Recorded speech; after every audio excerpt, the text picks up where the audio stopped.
All right, so let's move on to our third bowl on Friday night. And speaking of air raid and leech and time off, I can throw. We have Air Force Washington State. This game starts at 10:15 Eastern on ESPN, which means all eyes will be on this game. Air Force is sitting at a 2.5-point favorite, over under 68.5. I will. This isn't Phoenix, by the way. There's no weather to worry about. Let me just throw out some of the Leach numbers that you mentioned with the air raid. Leach is 82, 73, and 2 overall against the spread in his career. That's about 53%. Nothing crazy, but okay. More than 8 days in between games. 8 and 16 against the spread, failing to cover by almost 5 points per game. 8 or fewer days between games, 68, 52, and 2. That's 56.7% against the spread, covering by an average of about 2.5 points per game. So you can see the dichotomy there between those two situations. It gets back to the rust factor with the air raid, and, it gets out of rhythm. And, it's one of the reasons why he's only 2-7 against the spread in bowls and failing to cover by over a touchdown per game on average. And one of those two wins was against Iowa State last year in a game they had no business winning, no business covering. The refs were horrendous and basically handed them that game. It wasn't high scoring. Their offense didn't look great for what it's worth. So it's the most interesting thing about this game, and I'll let you get into it before I add some context, is this is probably one of the most interesting matchups because it's the team that runs the ball the second most, at the second highest frequency of any team in the country, and that's Air Force. They run at 85.25% of the time. That's just behind Navy. And then Washington State runs it fewer. They run it with less frequency than any other team in the country. They pass on 78.85% of their plays. That's by far the highest, over 78%. The next highest is Purdue at like 63, 64%. So this is a complete contrast in styles. And the interesting thing is, well, all Washington State does is pass it. Air Force struggles to defend the pass. All Air Force does is run it. Washington State really struggles to defend the run. And I know you're probably going to get into things like the Washington State stuff rate and line yards. I mean, they are horrendous. So what do you see here? You couldn't find two polar opposites in offensive scheme, and you couldn't find two defenses that may be the least prepared to tackle these offenses. It's fascinating from an X's and O's and from a numbers perspective. Washington State, they can't defend the triple option. Air Force can't defend the pass. So, we'll start with Washington State. Defensively, they're 125th in line yards, 127th in stuff rate. That's not good against a triple option. And they've had a much easier strength of schedule. So Air Force is going to be able to move the ball, but take in mind, Air Force 126th in pace, seconds per play. Air Force is slow. Air Force defensively, 83rd in defensive passing success rate. They're only 103rd in havoc. They're 92nd in passes defensed. They don't knock passes down. They don't get in the backfield. They don't cause a lot of disruption to a team's offense. Wazoo's going to be able to throw the ball all day. The total is really the number I took on the Action app and that I bought. I took Wazoo as a dog, and it's still a dog. I think it's going to come down though. If you guys have Sports Insights and you set some Line Watcher, it's a great tool for any gambler out there. It looks like the number is going to come down. And so if you like Washington State, it'd be time to probably grab that as we get closer to kick. But my Action Network power rating made it -4.5 on the side of Wazoo. So when I initially saw them as a dog, I thought, well, I've got to take them. And I just think that there's the narrative out there against Leach and the air raid, which is, I think, has legs. I don't think there's any reason to dismiss that. But to have a swing in 6 points for my power rating is a bit much. Then I got on the total. And I think everybody in the world, and I'm looking at the ticket count and how much money's on the over, I don't think there's a single under ticket out there.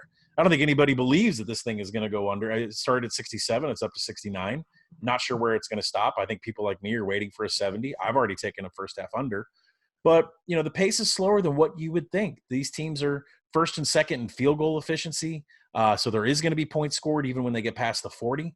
If they get in range of points, there's going to be points on the board. But how many times are they going to settle for a field goal if they can't punch it in? Like I said, Leach with time off, it just hasn't been a good thing for his offense. We don't know how many times he's going to get scoring opportunities.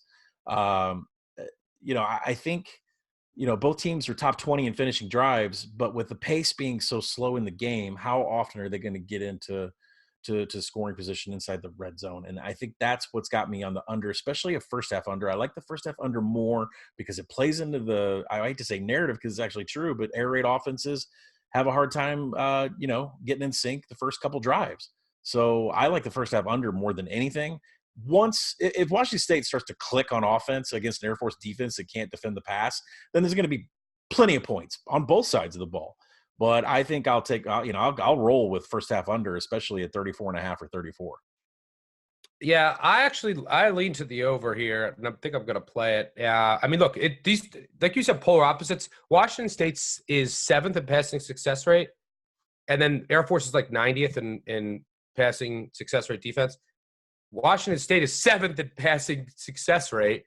Air Force is 7th in rushing success rate, just like Washington State is 7th in passing success rate, and both defenses are like 90th in defending them. Also, like you mentioned, Washington State's not explosive on offense, but they don't turn it over, and Air Force creates no havoc whatsoever. So, like, they're just going to be able to methodically move it down the field with their short passes. They both can finish drives. And then Air Force, like you said, there's going to be no negative plays when Air Force has the ball. Washington State doesn't get in the backfield. They're going to get pushed around, and Air Force can just methodically move it up into the field. And then when they want to take a shot, they're going to hit it. They're first in pass explosiveness against Washington State. It was like 111th in pass explosiveness defense.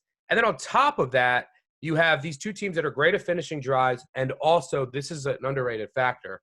You're going to have, I think, both coaches. It's a bowl, and they're both kind of like this anyway. If it's 4th and 2 at the 45, they're going for it.